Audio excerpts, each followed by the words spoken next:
விநாயகர் சதுர்த்தி அன்று அவரை எப்படி வழிபட வேண்டும், வழிபடுவதற்கான நல்ல நேரம் எது, யாருக்கு யாரு யோகம் வரப்போகிறது என்பது பற்றி சிறப்பு செய்தியை வழங்க இருக்கிறது உங்கள் ஜெம் தொலைக்காட்சி.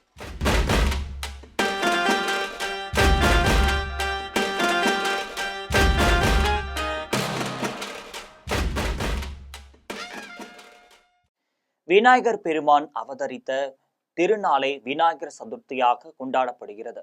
ஒவ்வொரு வருடமும் ஆவணி மாதத்தில் வரும் வளர்பிறை சதுர்த்தி திதியில் இந்த விழாவானது கொண்டாடப்பட்டு வருகிறது. இந்த நல்ல நாளில் விநாயகரை நம்முடைய வீட்டில் எழுந்தருள செய்து அவரது மனம் மகிழும்படியாக பூஜைகள் செய்து வழிபட்டால் வேண்டிய வரங்கள் கிடைக்கும் என்பது நம்பிக்கையாக இருந்து வருகிறது. பொதுவாக எந்த ஒரு காரியத்தை தொடங்கினாலும் முதலில் விநாயகரை வழிபட்டு அதன் பின்னர் செயலை தொடங்குவது இந்துக்களின் வழக்கமாகவே இருந்து வருகிறது. இதனால் விநாயகரின் அருளால் அந்த காரியம் வெற்றி, லாபம் ஆகியவற்றை கிடைக்கும் என்பது நம்பிக்கையாகவே இருக்கிறது.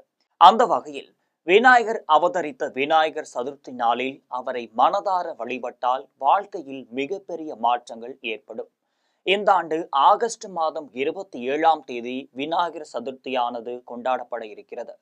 ஆகஸ்ட் மாதம் 26ஆம் தேதி மாலை 4:30 மணி முதல் 5:50 மணி வரை அல்லது மாலை 6:30 மணி முதல் இரவு 8:30 மணி வரை விநாயகர் சிலையை வாங்கி வந்து வீட்டில் வைக்கலாம். இது சிலை வாங்குவதற்கு நல்ல நேரமாகும். சிலை வாங்கியவர்கள் 27ஆம் தேதி அன்று காலை 6 மணி முதல் 7:20 மணி வரை வழிபடலாம். இது தவிர காலை 9:10 மணி முதல் 10:20 மணி வரையிலான நேரத்திலும் விநாயகரை வழிபடலாம். அன்றைய தினம் விநாயகருக்கு படையல் செய்வதற்கு நல்ல நேரம் மதியம் 1:35 மணி முதல் 2 மணி வரை ஆகும். இது மட்டுமல்லாமல் மாலை 6 மணிக்கு மேல் விநாயகரை வழிபடலாம். விநாயகர் சிலையை வீட்டிற்கு வாங்கி வருபவர்கள் 3ஆம் நாளில்தான் அதனை கரைக்க எடுத்து செல்ல வேண்டும்.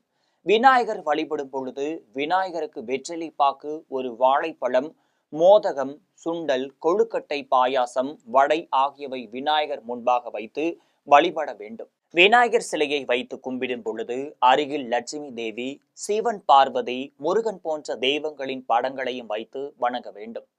விநாயகர் சிலை முன்பாக மணி அடித்தபடி ஊதுவத்தி கொளுத்தி சூடம் ஏற்றி மன அமைதியுடன் சாமி கும்பிட வேண்டும். இந்த ஆண்டு விநாயகர் சதுர்த்தி அன்று லட்சுமி நாராயண யோகம் பிறக்கிறது. லட்சுமி நாராயண யோகம் என்பது அசூரங்களின் குருவாக கருதப்படும் சுக்கிரனும் கிரகங்களின் இளவரசராக கருதப்படும் புதனும் கடக ராசியில் ஒன்றிணைந்து இந்த யோகத்தை உருவாக்குகிறார்கள். இது ஒரு ராஜயோகம், மிகப்பெரிய மங்களகரமான வாழ்க்கையை தரக்கூடிய யோகமாகும். விநாயகர் சதுர்த்தி அன்று மேசம், மிதுனம், மீனம், துலாம், கும்பம், மகரம், தனுஷ், விருச்சகம் ஆகிய 8 ராசிகளுக்கும் யோகத்தை தரக்கூடிய நாளாக அமையிருக்கிறது. எனவே இந்த ராசிக்காரர்கள் மறவாமல் விநாயகர் சதுர்த்தி விழாவை மகிழ்ச்சிகரமாக கொண்டாடுங்கள். விநாயகர் முன்பு அமர்ந்து உங்கள் கஷ்டங்களை அவரிடம் சொல்லி தியானம் செய்யுங்கள். இதன் மூலம் மிகப்பெரிய ராஜயோகங்கள் வீடு தேடி வரப்போகிறது என்பது கருதப்படுகிறது. மக்கள் அனைவருக்கும் ஜெம் தொலைக்காட்சி சார்பாக இனிய விநாயகர் சதுர்த்தி நல்வாழ்த்துக்கள். வாழ்க வளமுடன்.